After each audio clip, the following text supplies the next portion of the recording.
Bismillah ar-Rahman ar-Rahim. In this session, we shall discuss the institution of marriage and in its prerequisites which have been mentioned in the Quran.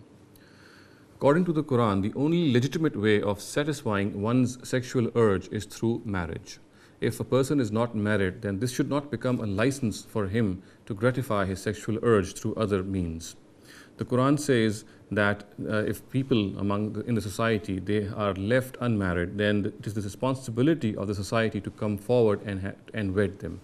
And also, if people who are poor, they think that because of poverty they would not be able to marry, the Quran urges them to get married and says that the Almighty Himself, inshallah, will bless them with the resources of life, and therefore poverty should not become a cause for them to remain unmarried.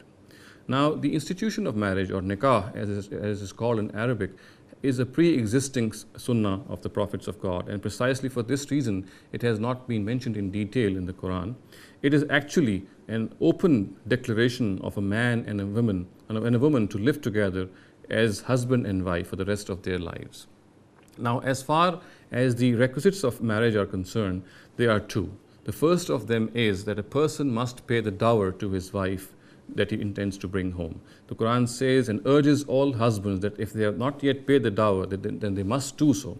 And the Quran also tells them that paying this dower is an essential responsibility of the husband, and if he realizes this responsibility, then later on, once it has been fixed, the husband and the wife can mutually agree to change its amount as well as its mode of payment and its time also.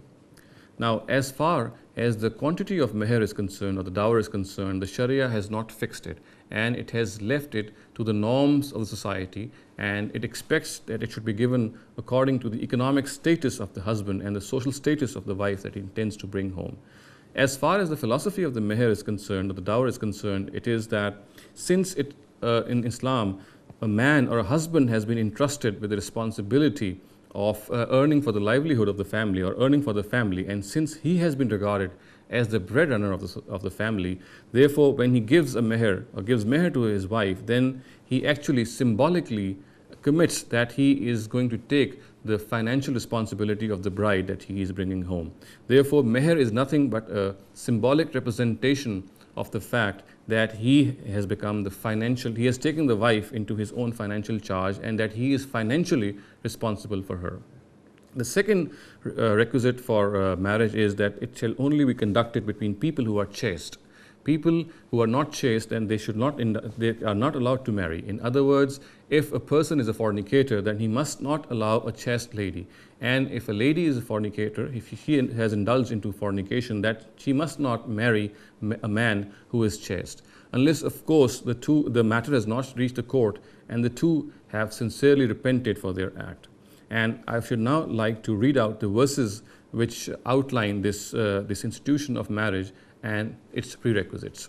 The Quran says, وَأَنْكِحُوا الْأَيَّامَ مِنْكُمْ وَالصَّالِحِينَ مِنْ عِبَادِكُمْ وَإِمَائِكُمْ إِنْ يَكُونُوا فُقَرَاءَ يُغْنِيهِمُ اللَّهُ مِنْ فَضْلِهِ وَاللَّهُ وَاسِعٌ عَلِيمٌ وَلْيَسْتَعْفِفِ الَّذِينَ لَا يَجِدُونَ نِكَاحًا حَتَّى يُغْنِيَهُمُ اللَّهُ مِنْ فَضْلِهِ.